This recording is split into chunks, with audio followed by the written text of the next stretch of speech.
ನಾನಿವತ್ತು ಒಬ್ಬ ದುರಂತ ನಾಯಕರ ಬಗ್ಗೆ ಮಾತನಾಡ್ತೀನಿ. ಕರ್ನಾಟಕ ರಾಜಕಾರಣ ಹಲವು ದುರಂತ ನಾಯಕರುಗಳನ್ನು ನೋಡಿದೆ. ಮುಖ್ಯಮಂತ್ರಿ ಸ್ಥಾನದ ಹತ್ತಿರ ಹೋಗಿ ಆ ಸ್ಥಾನ ಸಿಗದೆ ದುಃಖದಲ್ಲಿ, ನೋವಿನಲ್ಲಿ, ಹತಾಶೆಯಲ್ಲಿ ತಮ್ಮ ಬದುಕನ್ನು ಕಳೆದವರಿದ್ದಾರೆ. ಅದಕ್ಕೊಂದು ಸುದೀರ್ಘವಾದ ಪಟ್ಟಿಯನ್ನೇ ನೀಡ್ಬೋದು. ನಾನು 80ರ ದಶಕದ ರಾಜಕಾರಣದ ಏನಿದೆ ಅಲ್ಲಿಂದ ನಾನು ಇದುವರೆಗೆ ನೋಡ್ತಾ ಬಂದಾಗ ನಾನು ಗಮನಿಸಿದ್ದು ಹಲವು ದುರಂತ ನಾಯಕರುಗಳನ್ನು. ಮುಖ್ಯಮಂತ್ರಿ ಆಗುವ ಅರ್ಹತೆ ಇದ್ದರೂ ಕೂಡ ಅವರು ಮುಖ್ಯಮಂತ್ರಿ ಸ್ಥಾನ ದಕ್ಕಲಿಲ್ಲ.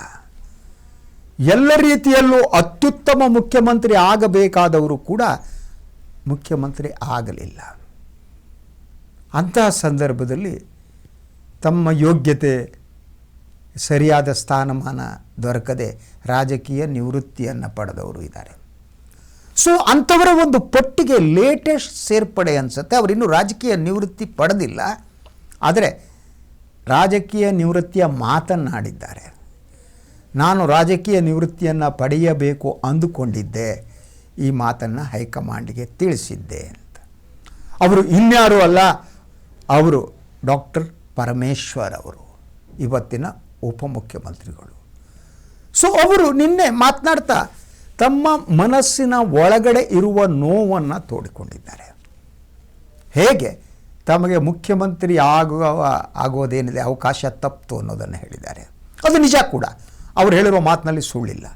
2013ರಲ್ಲಿ ಅವರು ಮುಖ್ಯಮಂತ್ರಿ ಆಗಬೇಕಾಗಿತ್ತು. ಪಕ್ಷವನ್ನು ಮುನ್ನಡೆಸಿ ಅದು ಜಯಿಸುವಂತೆ ಮಾಡಿದವರು ಪರಮೇಶ್ವರ್. ಹಾಗೆ ನೋಡಿದರೆ ಅವರು ಕೂಡ ಕರ್ನಾಟಕ ಕಾಂಗ್ರೆಸ್ ಪಕ್ಷದ ಯಶಸ್ವಿ ಅಧ್ಯಕ್ಷರಲ್ಲಿ ಒಬ್ಬರು, ಒಂದಲ್ಲ 2 ಟರ್ಮ್ ಅವರು. ಸೊ ಕಾಂಗ್ರೆಸ್ ಪಕ್ಷವನ್ನು ಜಯಲಲಿತ ತೆಗೆದುಕೊಂಡು ಹೋಗಿದ್ದರು. ಆದರೆ ಅವರಿಗೆ ಒಂದು ರೀತಿಯಲ್ಲಿ ವಿಜೃಂಭಿಸುವುದು ಗೊತ್ತಿರಲಿಲ್ಲ ಅಂತ. ಅಂದರೆ ತಾವು ಮಾಡಿರುವ ಕೆಲಸಕ್ಕಿಂತ 10 ಪಟ್ಟು 100 ಪಟ್ಟು ಜಾಸ್ತಿ ನಾ ಮಾಡಿದ್ದೇನೆ ಅಂತ ತಮ್ಮನ್ನೇ ತಾವು ಪ್ರದರ್ಶನಕ್ಕೆ ಇಟ್ಟುಕೊಂಡಂಥ ನಾಯಕರವರು ಅಲ್ವೇ ಅಲ್ಲ. ಒಂದು ರೀತಿಯಲ್ಲಿ ಒಂಥರ ಲೋ ಪ್ರೊಫೈಲ್ ಆಗಿದ್ದರು. ಅತ್ಯುತ್ತಮ ಪಕ್ಷವನ್ನು ಸಂಘಟಿಸಿದ್ರು, ಎಲ್ಲ ಮಾಡಿದ್ರು. ಆದರೆ 2013ರಲ್ಲಿ ಲಕ್ ಕೈ ಕೊಡ್ತು. ಅವರು ಮಧುಗಿರಿ ಕ್ಷೇತ್ರದಿಂದ ಸ್ಪರ್ಧಿಸಿದವರು ಚುನಾವಣೆಯಲ್ಲಿ ಸೋತೋದ್ರು. ಅದೇ ಮಾತನ್ನು ಅವರು ನಿನ್ನೆ ಹೇಳಿದ್ದಾರೆ. ಸೊ ತಮ್ಮ 40 ವರ್ಷಗಳ ರಾಜಕೀಯ ಬದುಕಿನಲ್ಲಿ 40 ಇಯರ್ಸ್ 4 ದಶಕಗಳಲ್ಲಿ ತಾವು ಏನೇನು ಮಾಡಿದ್ದೇವೆ ಅನ್ನೋದು ನೆನಪು ಮಾಡಿಕೊಂಡಿದ್ದಾರೆ. ಇಡೀ ಅವರ ಮಾತಿದೆಯಲ್ಲ ಒಂದು ರೀತಿಯ ವಿದಾಯದ ಮಾತುಗಳಂತೆ ಇತ್ತು ನಿನ್ನೆ.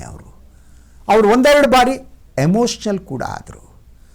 ಸಹಜ, ಮನುಷ್ಯ ಎಮೋಷ್ನಲ್ ಆಗ್ತಾನೆ. ಮನುಷ್ಯ ಭಾವಜೀವಿ. ಭಾವನೆಯನ್ನು ಬಿಟ್ಟು ಮನುಷ್ಯ ಬದುಕಲ್ಲ.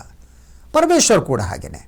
ಅವರು ಹೇಳಿದ್ದೇನು, 2013ರಲ್ಲಿ ನಾನು ಸೋಲದಿದ್ದರೆ ನಾನೇ ಮುಖ್ಯಮಂತ್ರಿ ಆಗ್ತಿದ್ದೆ, ಸಿದ್ದರಾಮಯ್ಯನವರು ಆಗ್ತಿರಲಿಲ್ಲ ಅಂತ. ಸೊ ಅವರು ಆಗ್ತಿದ್ರೋ ಇಲ್ಲೋ ಗೊತ್ತಿಲ್ಲ. 2013ರಲ್ಲಿ ಅವರು ಗೆದ್ದಿದ್ದರೆ ಅವರು ಮುಖ್ಯಮಂತ್ರಿ ಆಗುವ ಅವಕಾಶ ಸ್ಪರ್ಧೆಯಲ್ಲಂತೂ ಇರ್ತಾಯಿದ್ರು. ಸೋಲಿನಿಂದಾಗಿ ಅದನ್ನ ಕಳೆದುಕೊಂಡ್ರು ಅವರು. ಆ ಸೋಲಿಗೆ ಬೇರೆ ಬೇರೆ ವಿಶ್ಲೇಷಣೆಗಳು ಬಂದು, ಅದಕ್ಕೆ ಯಾವುದಕ್ಕೂ ಸಾಕ್ಷ್ಯಾಧಾರಗಳಿಲ್ಲ. ಆದರೆ ಅದು ಬಂದಿದ್ದೇನೋ ನಾನು ನಿಮಗೆ ಹೇಳಲೇಬೇಕು. ಅದೇನು ಅಂತಂದರೆ, ಸಿದ್ದರಾಮಯ್ಯನವರ ಬೆಂಬಲಿಗರನ್ನೇ ಡಾಕ್ಟರ್ ಪರಮೇಶ್ವರ್ ಅವರನ್ನು ಸೋಲಿಸಿದರು. ಅವ್ರ ಬೆಂಬಲಿಗ ಒಂದೇನೆಂದರೆ ಅವ್ರ ಕಮ್ಯುನಿಟಿ, ಅವರು ತಮ್ಮವರು ಮುಖ್ಯಮಂತ್ರಿ ಆಗಬೇಕು ಅನ್ನುವ ಕಾರಣಕ್ಕಾಗಿ ಅವರ ಕ್ಷೇತ್ರದಲ್ಲಿದ್ದಂಥ ಕುರುಬರು ಪರಮೇಶ್ವರಿಗೆ ಓಟ್ ಹಾಕಿಲ್ಲ, ಸೋತರು ಅನ್ನುವ ಮಾತು ಆ ದಿನಗಳಿಂದ ಕೇಳಿ ಬರ್ತಾ ಇದೆ. ಅದಕ್ಕೆ ಪ್ರೂಫು ಇಲ್ಲ, ಏನೂ ಇಲ್ಲ, ಗೊತ್ತಿಲ್ಲ ನಮಗೆ. ಆದರೆ ಅವರು ಸೋತಿರುವುದರಿಂದ 2013ರಲ್ಲಿ ಅವರು ಮುಖ್ಯಮಂತ್ರಿ ಆಗುವ ಅವಕಾಶ ತಪ್ಪಾಯಿತು. ಇನ್ನು 2018ರಲ್ಲಿ ಯಾವಾಗ ಮೈತ್ರಿ ಸರ್ಕಾರ ಬಂತು, ಆಗ 80 ಸ್ಥಾನಕ್ಕಿಂತ ಹೆಚ್ಚು ಸ್ಥಾನ ಪಡೆದಂತಹ ಕಾಂಗ್ರೆಸ್ ಮುಖ್ಯಮಂತ್ರಿ ಕ್ಲೇಮ್ ಮಾಡ್ಬೋದಾಗಿತ್ತು.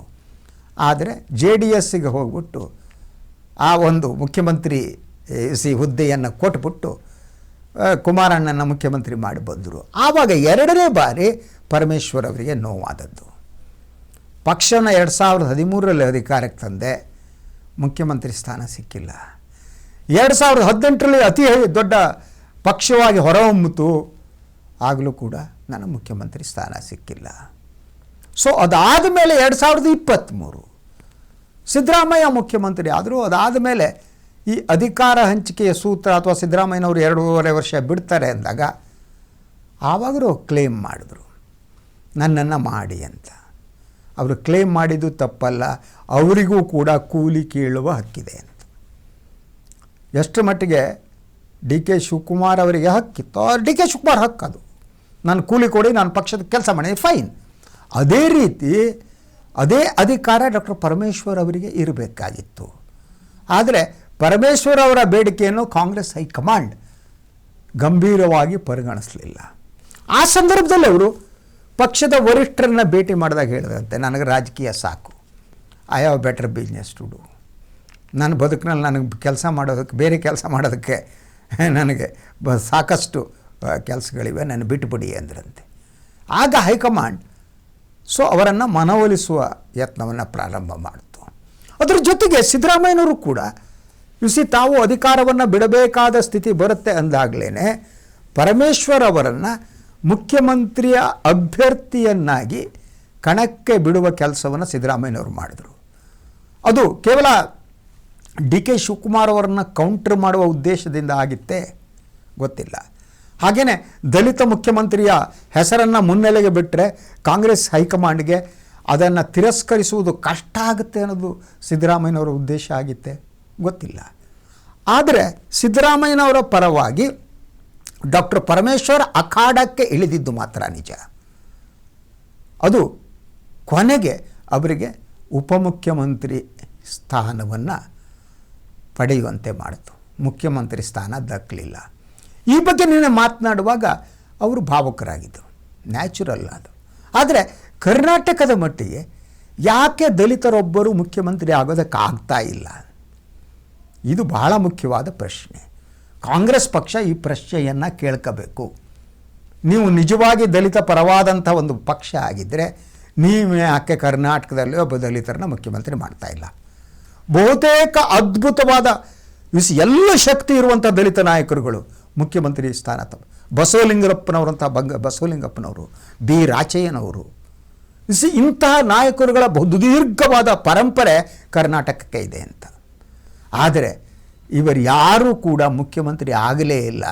ಇದು ಕರ್ನಾಟಕದ ಒಳಗಿರುವ ಜಾತಿ ವ್ಯವಸ್ಥೆ ಕಾರಣ, ಅಥವಾ ಈ ಪ್ರಬಲ ಜಾತಿಗಳು ಕೆಳಜಾತಿಯವರಿಗೆ, ದಲಿತರಿಗೆ ಅಧಿಕಾರ ಕೊಡುವುದಕ್ಕೆ ಮುಂದಾಗದಿರುವ ಕಾರಣನ, ಅಥವಾ ಕಾಂಗ್ರೆಸ್ ಹೈಕಮಾಂಡ್ ಏನಿದೆ, ಹೈಕಮಾಂಡ್ ಈ ಮೇಲ್ಜಾತಿ ರಾಜಕಾರಣದ ಬಲಿಪಶು ಆಗ್ತಾ ಇದೆಯಾ? ಯಾಕೆ ದಲಿತರೊಬ್ಬರನ್ನು ಮುಖ್ಯಮಂತ್ರಿ ಮಾಡೋಕ್ಕಾಗಲ್ಲ? ಹಾಗೇನೆ ವಾಟ್ ಐ ಬಿಲೀವ್, ನಾನು ಈ ಒಂದು ವಿಶ್ಲೇಷಣೆ ಕೊನೆಯ ಭಾಗದಲ್ಲಿ ವಾಟ್ ಐ ಬಿಲೀವ್, ನಿಜವಾದ ಜನತಂತ್ರ ಆಗಿದ್ದರೆ ಕರ್ನಾಟಕದಲ್ಲಿ ಒಬ್ಬ ದಲಿತ ಮತ್ತು ಒಬ್ಬ ಮುಸ್ಲಿಂ ಮುಖ್ಯಮಂತ್ರಿ ಆಗಬೇಕು.